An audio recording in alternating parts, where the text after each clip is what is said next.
Saya berpesan pada diri saya dan para jemaah agar bertakwa kepada Allah Subhanahu wa taala dengan melaksanakan segala perintahnya dan meninggalkan segala larangannya. Mudah-mudahan kita menjadi hamba Allah Subhanahu wa taala yang diridhai di dunia dan di akhirat. Pada hari yang mulia ini, mimbar akan membicarakan khutbah yang bertajuk kesucian kalimah Allah yang Maha Agung. Hadirin jemaah sekalian, tuntutan menggunakan kalimah Allah oleh penganut agama selain Islam hakikatnya mengundang beberapa persoalan. Pertama, kalimah Allah bukan terjemahan bahasa Malaysia kepada perkataan God. Sebaliknya, perkataan yang mewakilinya adalah Tuhan atau Dewa. Sekiranya dirujuk kamus-kamus, nescaya akan didapati perkataan Allah merujuk kepada nama Tuhan dalam kalangan orang Islam, satu-satunya Tuhan dalam agama Islam, atau nama Tuhan yang berasal daripada istilah Arab yang digunakan seluruh penganut agama Islam tanpa mengira bahasa. Wujud alasan bahawa kalimah Allah dituntut kerana ianya digunakan dalam Bible edisi bahasa Arab dan bahasa Indonesia. Hakikatnya, ianya adalah kesalahan sejak awal penterjemahan. Buktinya, Bible edisi bahasa Inggeris tidak menggunakan kalimah Allah sama sekali. Sebaliknya menggunakan kalimah God merujuk Tuhan Bapa dan Lord merujuk Tuhan Anak.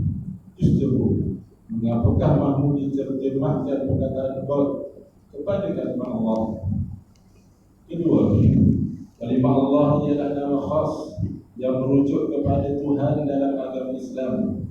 Apabila disebut nama khas, maka ianya adalah khusus, istimewa, ditentukan atau diperuntukkan hanya kepada penamanya. Tidak sebagaimana kata nama am yang boleh digunakan pakai kepada kelompok umum seperti Tuhan, manusia ataupun haiwan. Allah Subhanahu wa taala adalah nama Tuhan kepercayaan umat Islam. Justru, apakah agama yang menuntut penggunaan kalimah Allah ini tidak mempunyai nama Tuhannya? Ketiga, penama yang dinamakan dengan nama khas mempunyai identiti, ciri-ciri atau sifat-sifat yang memperkenalkannya atau mengasingkannya daripada yang lain. Sebagai contoh, rumah ibadat adalah kata nama am yang dikongsi sama. Sebaliknya, istilah masjid, gereja dan wara adalah perkataan berkaitan identiti yang membezakannya dengan yang lain. Justru, adakah rasional nama Allah boleh dirujuk kepada dua Tuhan dengan identiti serta konsepnya yang berlainan? Hadirin yang dirahmati Allah Subhanahu wa taala sekalian, konsep ketuhanan adalah intibati ataupun pokok yang membezakan satu agama dengan agama yang lain. Identiti Allah Subhanahu wa taala, Tuhan yang dipercayai umat Islam, konsepnya terkandung secara tuntas di dalam surah Al-Ikhlas ayat 1 hingga 4. Firman Allah Subhanahu wa taala, "A'udzu billahi minasyaitonir rajim. Qul huwallahu ahad." Katakanlah wahai Muhammad, Tuhanku itu ialah Allah yang Maha Esa.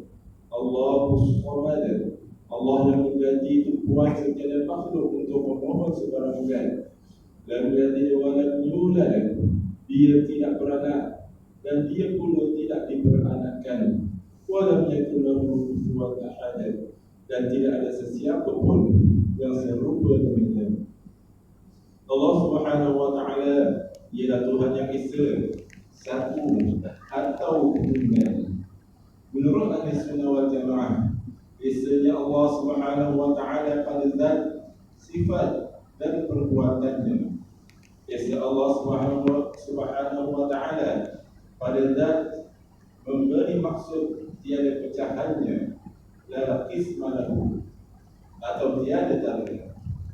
Esa zat Allah Subhanahu wa taala adalah mutlak, bukan bermaksud satu dengan dua unsur atau satu dengan 3 unsur. Esa Allah Subhanahu wa taala pada sifat memberi maksud tiada seumpamanya, la syabihah lahu, atau tiada bandingnya. Allah Subhanahu wa taala itu bukan Tuhan dengan sifat-sifat manusia, dan tiada manusia sama sekali yang memiliki sifat-sifatnya. Esa Allah Subhanahu wa taala pada perbuatan memberi maksud tiada sekutunya, la syarika lahu, atau tiada tandingnya. Allah Subhanahu wa taala menegaskan di dalam Al-Quran surah Al-Maidah ayat yang ke-73. A'udzu billahi minasyaitonir rajim. Laqad kafara alladziina qalu inna Allaha thalithu thalathah. Demi sesungguhnya telah kafirlah orang-orang yang berkata bahawasanya Allah itu ialah salah satu dari 3 Tuhan. Wa ma min ilahin illa ilahun wahid. Padahal tiada Tuhan yang berhak disembah melainkan Tuhan yang Maha Esa. Wa illam yantahu amma yaqulun la yamassanna alladhina kafaru minhum 'adzabun alim. Dan jika mereka tidak berhenti dari apa yang mereka katakan itu, sudah tentu orang-orang yang kafir dari antara mereka akan dikenakan azab siksa yang tidak terberi sakitnya.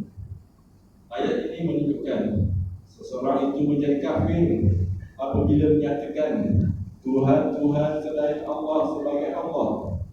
Ini bermakna kalimat Allah itu tidak boleh digunakan kepada Tuhan selain Allah yang Maha Esa, yang membawa kepada kekufuran. Kaum muslimin yang berbahagia, Perlembagaan Persekutuan dan Undang-Undang Tubuh Negeri meletakkan Islam sebagai agama persekutuan dan agama bagi negeri.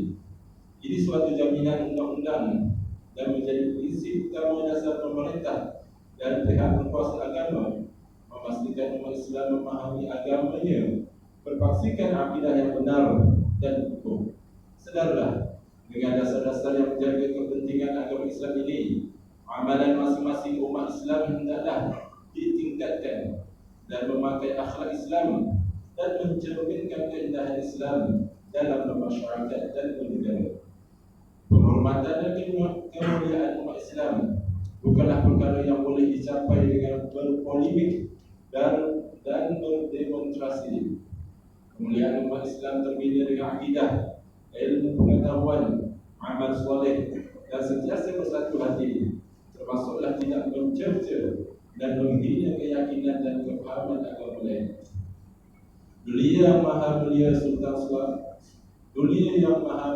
Sultan Selangor menegaskan di dalam kitab, kita sentiasa menekankan agar rakyat kita dapat menghormati kepercayaan agama masing-masing dan tidak cuba untuk menyentuh sensitiviti agama lain yang boleh merosakkan perpaduan kaum negeri Islam ini.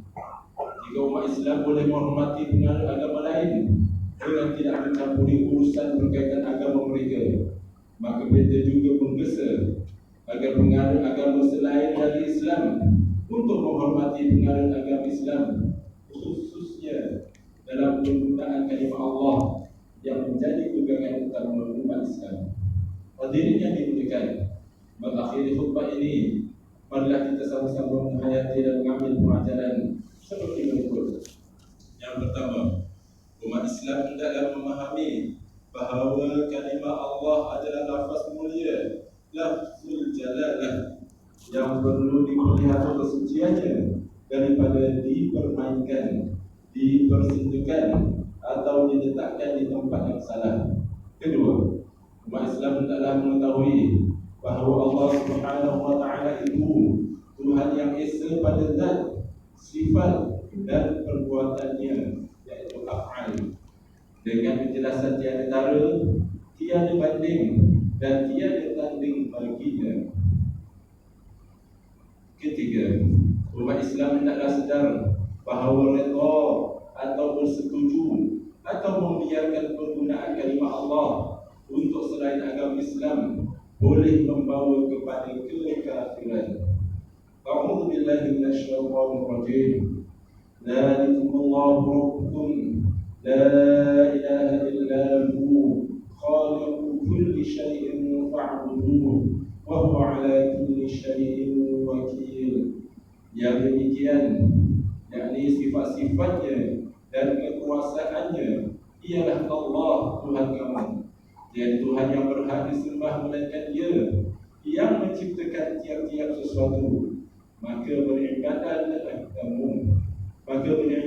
kamu kepadanya, dan ingatlah Dialah yang mentakdirkan segala-galanya. Surah Al-An'am ayat 110. Barakallahu li wa lakum fil Qur'an.